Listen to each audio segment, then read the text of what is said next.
우리에게 멀게만 느껴지는 발명이라는 것은 사실 생각보다 우리와 가까이에 존재합니다.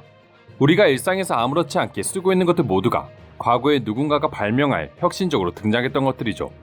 그런데 그런 수많은 발명품들 중에서 아무도 생각하지 못했던 것들이 사실은 한국에서 세계 최초로 발명된 것을 알게 된다면 굉장히 놀랄 수밖에 없는데요.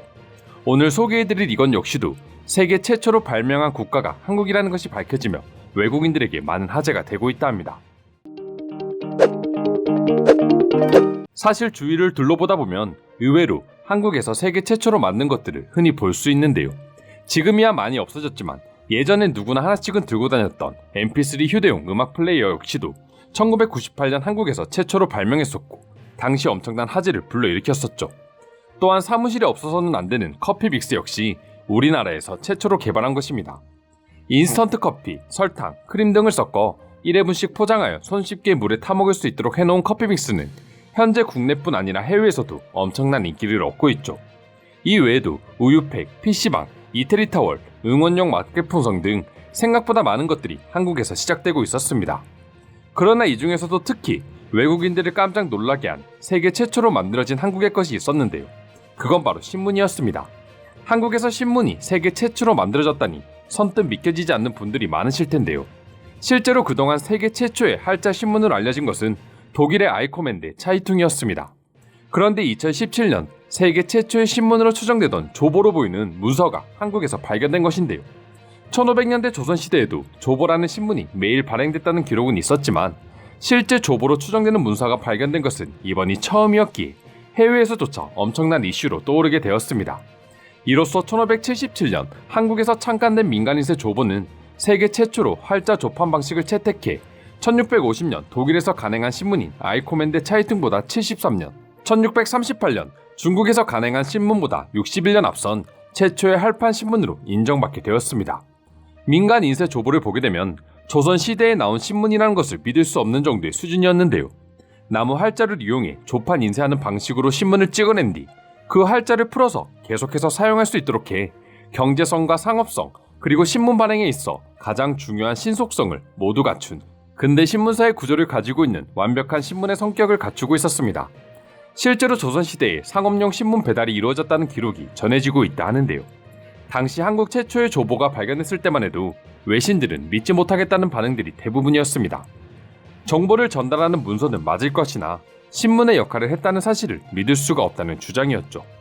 그런데 자세히 살펴보니 미국의 언론학자인 미첼 스티븐스 교수가 제시한 신문의 조건에 조선시대 조보가 완벽하게 부합하고 있다는 것이 입증되자 이젠 외국에서도 조선의 조보가 최초의 신문이라고 인정하는 목소리가 흘러나오기 시작한 것입니다.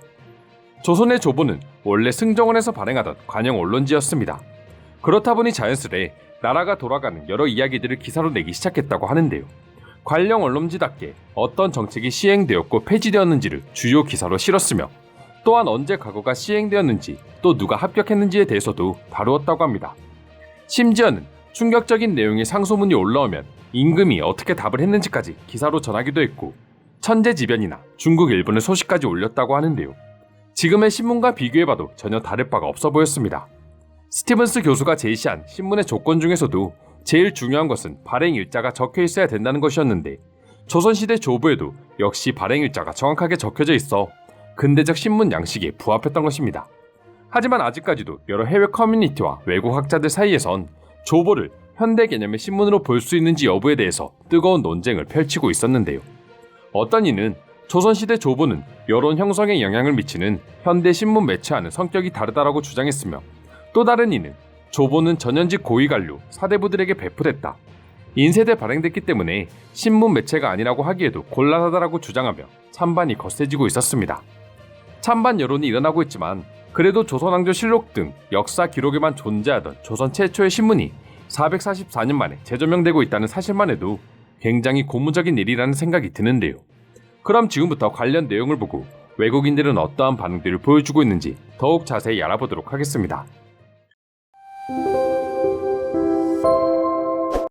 세계 최초의 신문이 아시아의 작은 나라에서 나왔을지도 모른다는 것인가?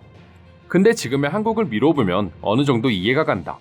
워낙 머리가 뛰어나 기술력으로 인정받는 나라이니 예전부터 그랬다 하더라도 이해가 안 되는 것은 아니지. 그래도 중국이 아무 맥락 없이 모든 게 자기들 것이라고 우기는 것보단 훨씬 그럴듯한 이유라서 신뢰가 간다. 한국에는 8만 대장경도 존재하는데 세계 최초의 신문이라고 나오지 않으란 법은 없잖아. 굉장히 흥미롭네요.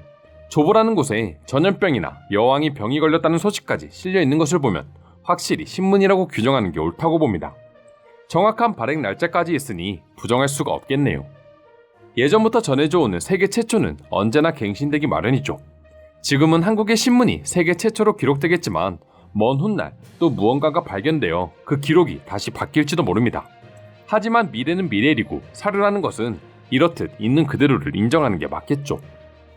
독일의 신문도 처음 발견 당시 논란이 많았었죠. 아직까지는 세계 최초라는 말은 함부로 쓰지 않는 게 맞다고 봅니다. 정확한 조사가 더욱 필요해 보여요. 의외로 한국에선 유명한 출판 인쇄물이 많습니다. 금속 활자본도 한국이 최초였으니 신문 역시 한국에서 최초로 만들었다고 해도 전혀 이상해 보이지 않습니다. 한국이 유명해지긴 했나 보네. 내가 커뮤니티에서 이런 글까지 보게 될 줄은 몰랐는걸. 이제 한국이 뭘 만들었다고 말해도 수긍이 간다. 발견한 과정도 너무 신기하다. 스님이 경매로 구매한 문서가 알고 보니 세계 최초의 신문이라니 그 스님은 출판 문화의 역사를 바꾸어버린 사람이 되었어. 이런 게 운명이란 거지. 나였으면 우연히 봤더라도 그냥 헌책이냐고 모르고 지나갔을 텐데 말이야. 오늘날로 치면 신문의 정치면과 사회면 부분이 발견된 거구나. 과연 나머지 발견되지 않았던 내용에는 어떤 것들이 있을지 굉장히 궁금해진다. 아무래도 현대의 신문처럼 나라를 비판하는 글은 찾을 수 없었겠지. 중국에서는 4대 발명물인 종이, 화약, 나침판, 인쇄술을 중국에서 발명했다고 주장했다가 나중에 더 오랜 것들이 나와 거짓으로 판명되었었지. 한국의 신문도 아직까지는 모르는 일이야. 최초일지 아닐지는. 그래도 한국인들은 중국인들처럼 말도 안 되는 이유를 갖다 대면서 거짓을 말하지는 않잖아. 내가 들었던 중국인들의 말 중에 가장 황당했던 것이 축구가 중국의 소림사에서 시작되었다는 말이었지. 한국에서 세계 최초로 만든 것 중에 제일 최고는 양념치킨이야. 양념치킨은 역사를 밟을 만한 맛이라고. 그동안 매일 똑같은 치킨만 먹던 나에게 새로운 세계를 보여주었거든. 신문이고 뭐고 치킨이 짱이다. 이건 정말 인정이죠. 사실 신문이야 누가 만들었던 뭐가 그리 중요하겠어요. 다들 신문을 얼마나 본다고 말이죠. 다같이 이런 걸로 싸우지 말고 사이좋게 양념치킨이나 한 마리씩 뜯어봅시다. 한국에서 발견되었다면 일단 믿음이 가네요. 만약 중국에서 발견되었다면 의심부터 했을 것입니다. 워낙 날조가 판치는 나라니까요. 그 시대에 배달까지 했을 정도면 신문이라고 해도 되는 것이 맞죠. 역시 한국은 배달의 민족스럽군요. 한국 배달 문화의 시작이 대체 언제부터일지 궁금해집니다. 배달의 최초도 아마 한국이 아닐까요? 이상으로 한국에서 발견된 최초 신문에 대한 해외 반응 살펴보았습니다. 오늘도 끝까지 영상 시청해주셔서 감사드리며 여러분들의 구독과 좋아요는 영상 제작에 큰 힘이 됩니다. 이상 종크TV였습니다.